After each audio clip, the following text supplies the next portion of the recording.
the state. The difficulty, the challenge, there's two challenges. One is we have to comply with the Federal Civil Voting Rights Act. And the second one is, if you look at a map of the state of California, voters have sort of self-selected as far as where they live. And you'll find more of the democratic, progressive communities on the coast and more of the more conservative communities inland. So, for example, Sonoma, Napa, Marin, how would you draw a district to make that competitive? You'd really have to do some serious gerrymandering. So we're still going to have districts that are more Democratic leaning and more Republican leaning, no matter what we do. All we need is 6 more. All we need is 6 more? We keep working on it. Thank you. Paloma, question? Yeah, hi. I'm in here too. I had a question in relation to corrections reform. You know, it's always disconcerting when you see numbers like 236,000 yearly being spent on youth and 46,000 on adults, while only 2,000 or 3,000 or 4,000 is being spent on students. And it just seems to me that in California and in population in general, that the best place to reduce the probability of people entering the prison system is through our educational processes.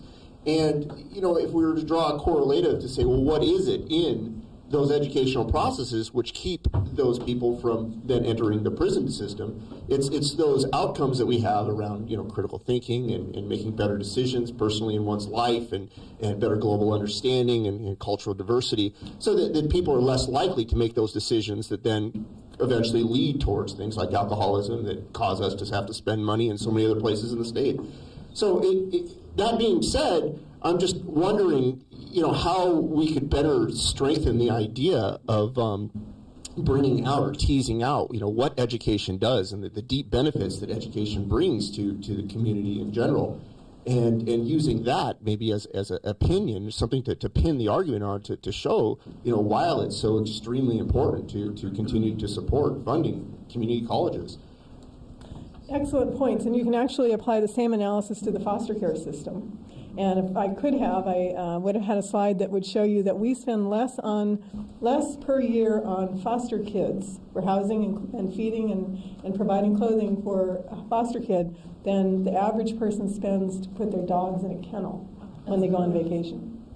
I mean, just imagine that. And like the theme of my whole presentation goes, I don't think these were the outcomes that Californians had in mind as we made these decisions that we've gone on to make all these years.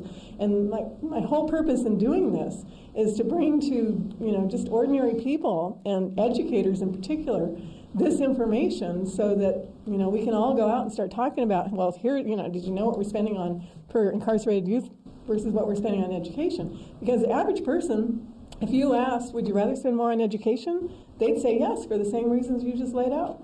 But that's not where our money's going.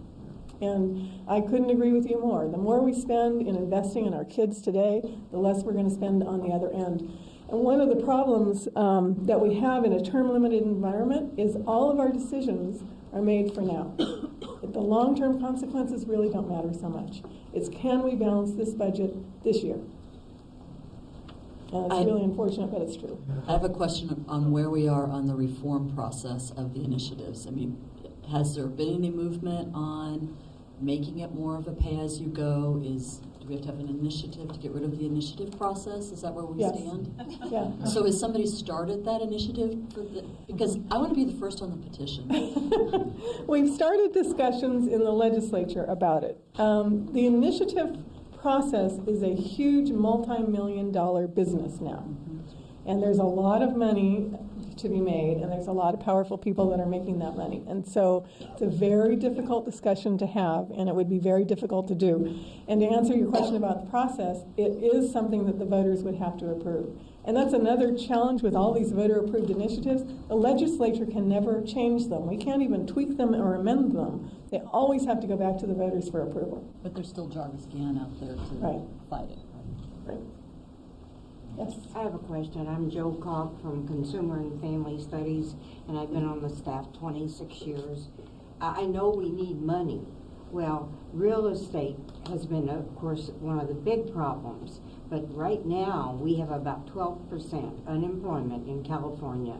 We need to bring the jobs back to California. We need to quit taxing industry out of California.